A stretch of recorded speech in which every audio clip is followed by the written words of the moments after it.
Hello everyone, আপনারা সবাই কেমন আছেন? আশা করছি সকলেই ভালো আছেন, আমিও ভালো আছি। আবার চলে আসলাম নতুন একটা রেসিপি নিয়ে, ওলকপি দিয়ে রুই মাছের ঝোল।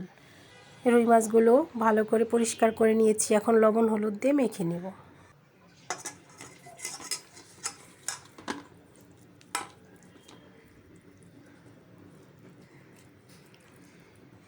মাখানো হয়ে গিয়েছে। এখানে আমি নিয়েছি আদা, কাঁচামরিচ আর ওলকপি আর টমেটো। কাঁচামরিচ, জিরে আর আদা বেটে নিব। মাছ ভাজার জন্য কড়াই বসিয়ে দিয়েছি, এখন দিয়ে দিলাম সয়াবিন তেল। তেলটা গরম হয়ে গিয়েছে, এখন মাছগুলো একে একে ভেজে নেব।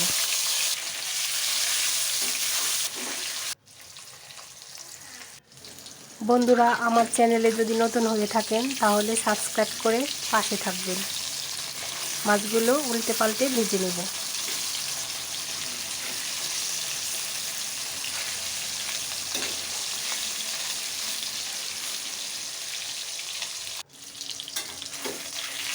মাছ ভাজা হয়ে গিয়েছে, এখন তুলে নিই।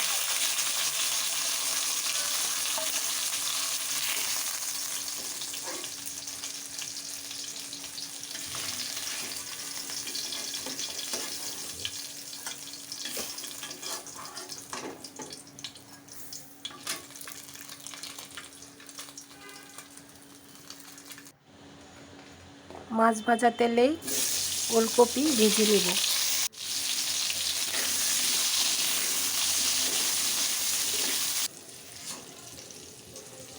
ওলকপি ভাজা হয়ে গিয়েছে, এখন তুলে নেব। ওই তেলের মধ্যে আমি আরেকটু তেল দিয়ে দিলাম, এখন ফোড়নে দেব কালো জিরে,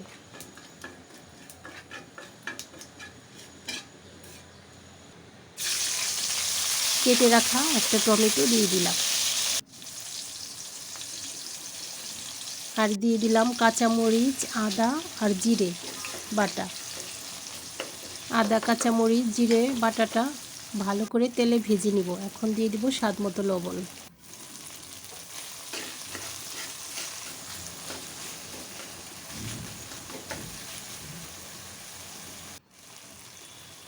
আর দিয়ে দিলাম হলুদ গুঁড়া, মরিচ গুঁড়া। এখন মশলাটা ভালো করে কষিয়ে নিব।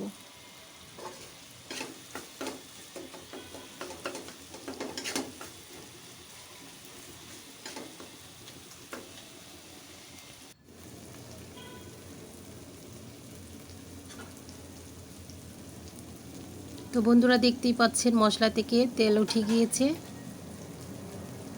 এখন আমি ভেজে রাখা ওল দিয়ে দিব। এখন মশলার সাথে ওল ভালো করে মিশিয়ে নিব।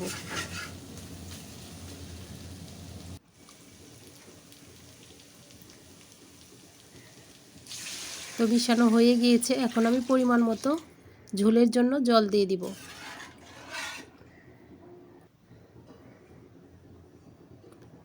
এখন দিয়ে দিলাম ধনিয়া গুঁড়ো,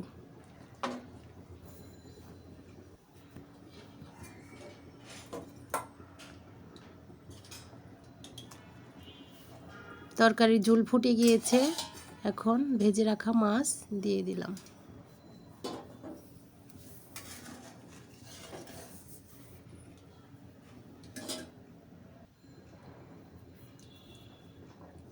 আর দিয়ে দিলাম ভাজা জিরে বাটা।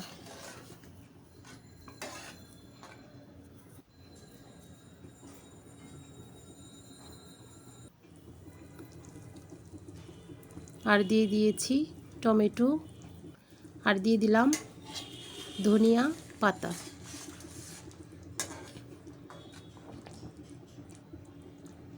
তো বন্ধুরা, দেখতেই পাচ্ছেন ওল দিয়ে রুই মাছের ঝোল হয়ে গিয়েছে, এখন আমি নামিয়ে নিব।